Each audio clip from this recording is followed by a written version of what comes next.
What's up, guys? This is RK9Volt from Team Delta V here, coming at you with a Batteryman deck profile for January 2015.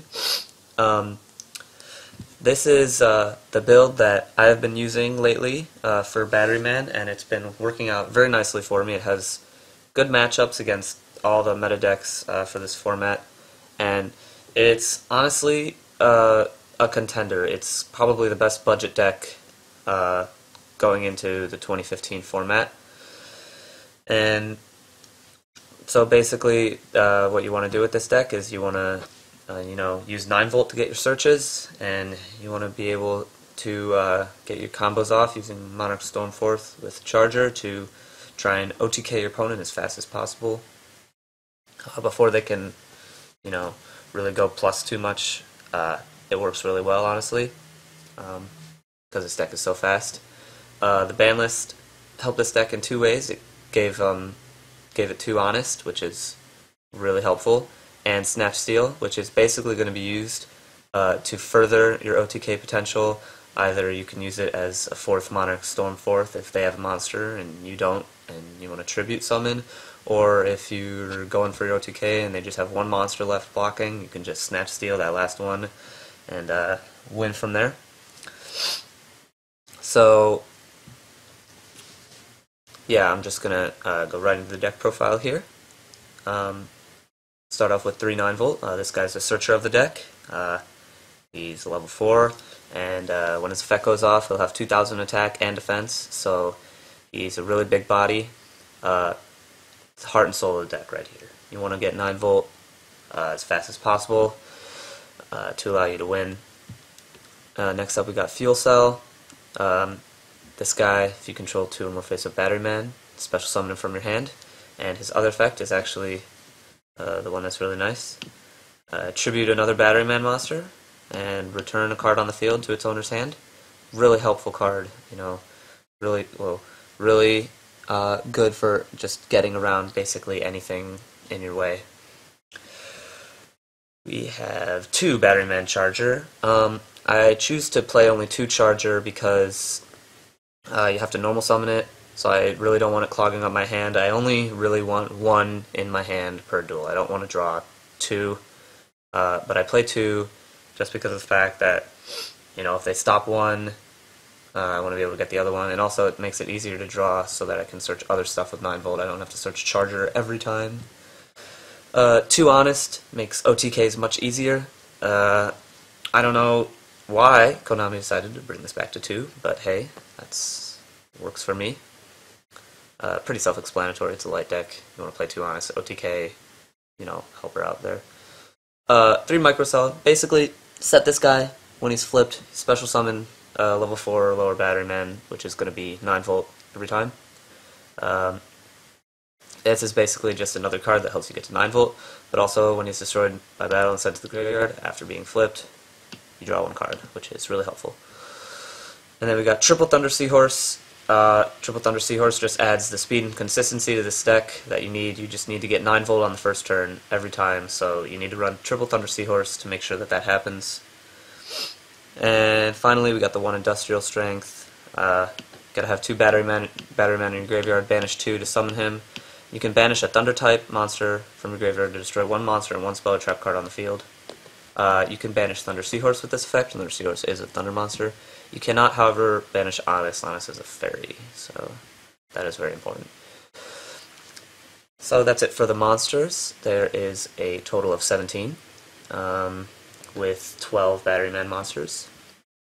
So we're going to go on to the spells now. I got 3 MST. It's basically a necessity with all the Snatch Steals, Vanity's Emptiness, Skill Drains, Scouts, everything running around. You need to play 3 MST or you are going to fail in this world, in the Yu-Gi-Oh world. I got triple Supply Squad. Supply Squad is used when you normal summon 9-volt during the end phase. He will kill himself. He will destroy himself, and Supply Squad makes that, makes it actually plus when you use 9-volt. You actually go +1, so it's really helpful, honestly. And it's also helpful late game when you're just, setting Thunder Seahorses to keep yourself alive. You also draw a card too when they destroy it, so it's really good. And if you get 2 of these out on the field, you're probably going to win the duel. Triple Monarch Stormforth. Seeing this card is never bad because you have 5 cards to tribute with it. You can tribute Fuel Cell, it's not optimal because you're not going to get an effect, however you can do it if you need to. So that's good. 1 battery charger for the combos.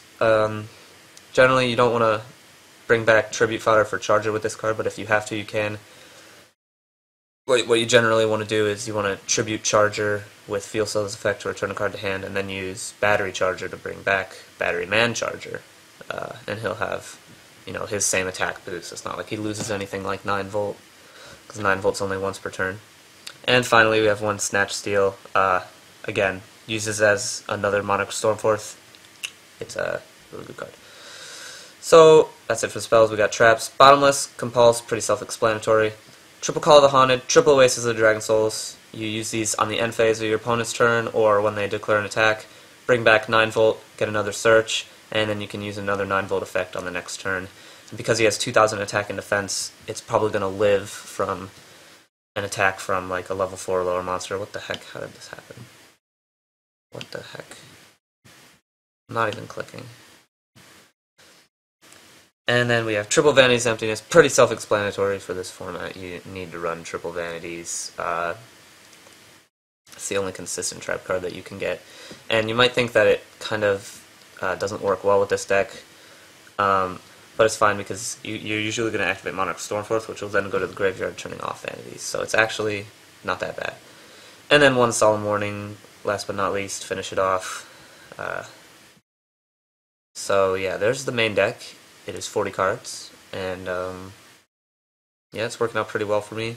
I don't think I would change much. The only thing I might possibly change would maybe be the 1 charger, but probably not. Honestly, definitely not.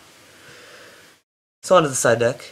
Got Triple Battle Fader. This is for Cleaforts and general OTK decks. Battle Fader is definitely going to be superior to Monarch Stormforth against Cleaforts because when you tribute a Cleafort monster, it will get its effect, and we don't want that happening.